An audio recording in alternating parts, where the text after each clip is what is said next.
How did you end up living where you live? What did you know about the neighborhood before you lived there? And how did you come to know about the place before you moved there?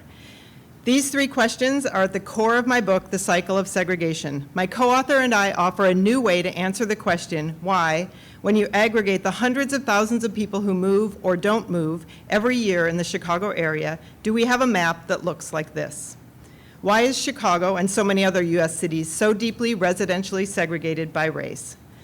One answer to why you live where you live is our city's history. Each of us has inherited the consequence of decades and decades of local, state, federal, and industry-wide racist housing policies. Together, these cemented segregation into our city. But why do we still have segregation when many of these policies are illegal? For decades, scholars have focused on explaining segregation as the outcome of some combination of money, bad actors in the real estate industry, and attitudes and preferences. Literally thousands of articles have been written debating which of these things matter and how.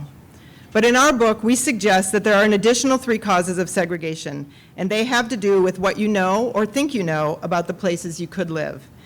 I bet when I asked you, how did you come to know what you did about the place you ended up living, you said one of these things. Somebody told you, you'd been there before, or you heard about it on the news, saw a tweet, or watched a TikTok.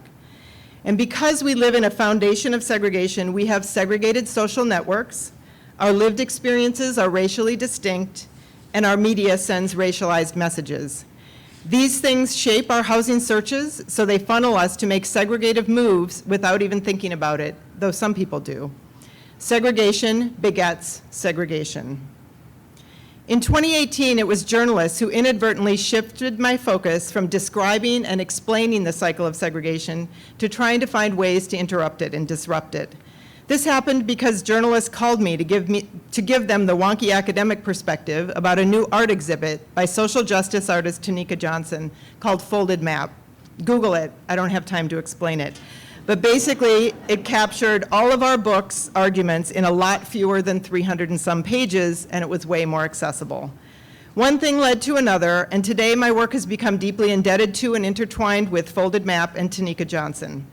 We created an action kit. I can give anyone who wants one here, I brought copies, that invites Chicagoans to disrupt segregation by running errands in a neighborhood that's racially different from their own.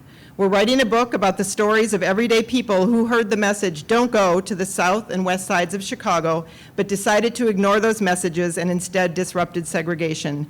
And the book includes powerful stories of what it feels like to be from a neighborhood that people are told not to go to. And we just finished a curriculum for young people that centers their experiences in a segregated Chicago, unpacks the structural factors that created it, and helps them make an action plan to disrupt it. Because in the words of Tanika Johnson, until we make segregation personal, we'll never break it down and the inequities that flow from it. Thank you.